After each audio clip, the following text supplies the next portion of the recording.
Universe really is funny. Just as I finish uploading my Anne of Green Gables video about how they took a book that was just very warm and wholesome about optimism, and they injected all these dark elements for no reason.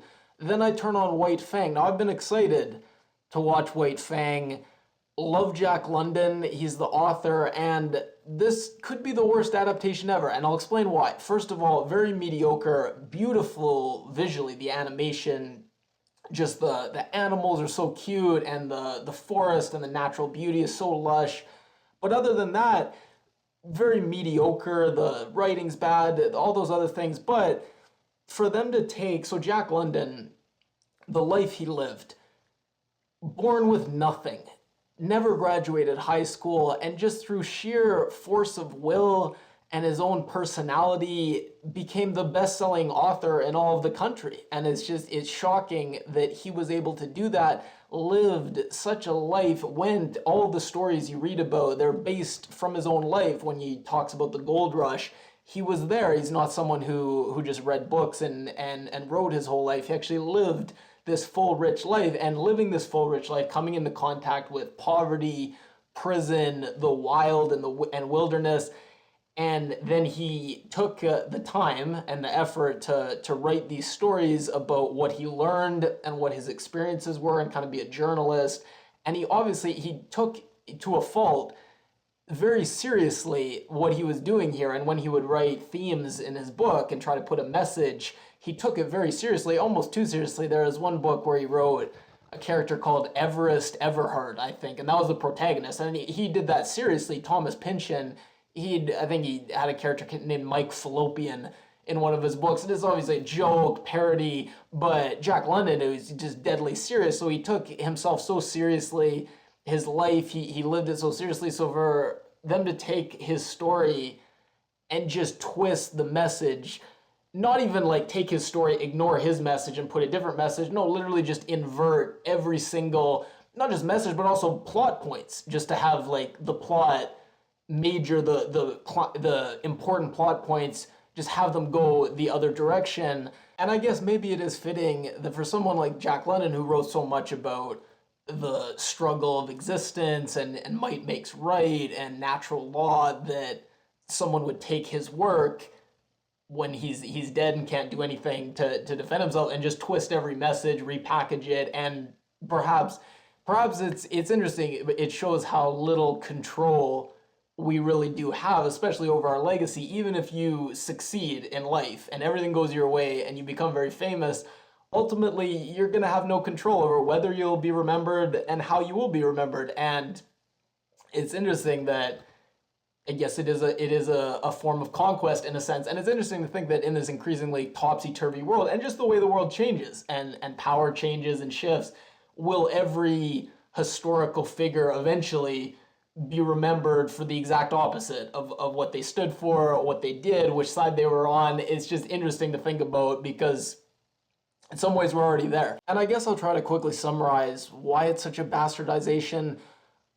I don't even know if where do I start? I had this whole thing planned. This movie shook me, honestly. I had this whole thing planned. I was going to talk about his influences, Nietzsche, Spencer, Darwin. Just forget that. I'll just cut that part of it. Why is it such a bastardization?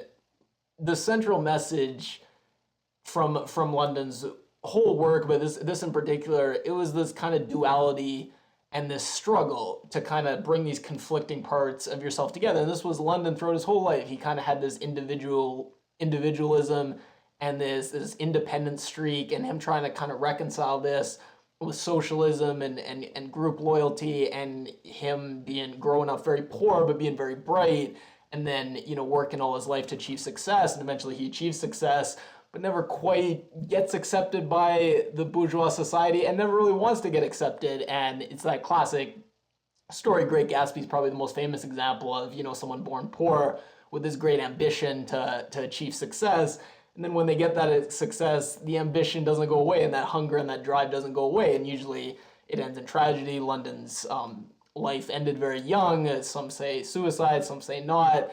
Certainly talked about death and suicide a lot in his work. And Citizen Kane, most famous movie, that's a classic example of, you born poor, have this ambition, work your whole life, achieve success, and it doesn't make you happy, unfortunately, and it's kind of a tragedy. But with White Fang, this was kind of Call of the Wild was his first breakout work, and it was about just rejecting civilized society, rejecting morality, and just going and embracing your animal instincts and just living in this kind of survival is all that matters, might makes right. And then slowly London started to kind of move away from that a bit. He still talked about those ideas a lot, but he ultimately showed them to lead to bad things. Like that's kind of unsustainable. So White Fang was him kind of trying to go back to society and kind of regain society, live amongst people again with rules. But at every step along the way of kind of regaining society, there was pain and violence and struggle and compromise. And one of the best parts of White Fang was there's a criminal that gets wrongly accused of a crime and goes to jail, and he has this thirst for revenge that's to some extent justified, and he ends up getting killed by White Fang. That's White Fang kind of choosing his side. And with London, there was this idea that morality, it wasn't about abstract morals like never kill, never steal. No, it was about kind of choosing your master, choosing your side, choosing your tribe, and then following through, engaging in actions in defense of that tribe. So White Fang kills the criminal, in some sense also kind of kills that wild savage side of himself, and chooses his side and chooses his loyalty, and is just this fascinating kind of compromise that really shows what it takes for someone with these wild instincts to really live in society. And it's interesting, in the book, evil was kind of spread around. In the movie, it's like they took all the evil from a few characters and just put it all on one character, Beauty Smith. But I mentioned the naming, almost comically bad, how bad London's names were. Wolf Larson was a character in one of the books, and Death Larson was his brother. Just comical names. So Beauty Smith, Paul Giamatti playing maybe the most evil. He's pretty bad in this movie, but it's kind of a joke. He plays always evil characters, so he's an evil character here. And then Gray Beaver, what they did with him? He's noble. I guess that's the best way. It's Europeans, I think, they're not Americans that did this, so I guess they didn't get the memo that the whole noble savage thing, it's kind of a bit gauche and outre at this point. I know it seems like the way you'd want to take it, but no, we're not really doing that anymore. This is worse, not noble savage, it's noble animal, because even like the wolves, I guess the lynx, the snow leopard looking thing, I guess they were kind of evil, but the wolves, they were just like, the wolves are peaceful and wild and very beautiful, but also very moral and just. So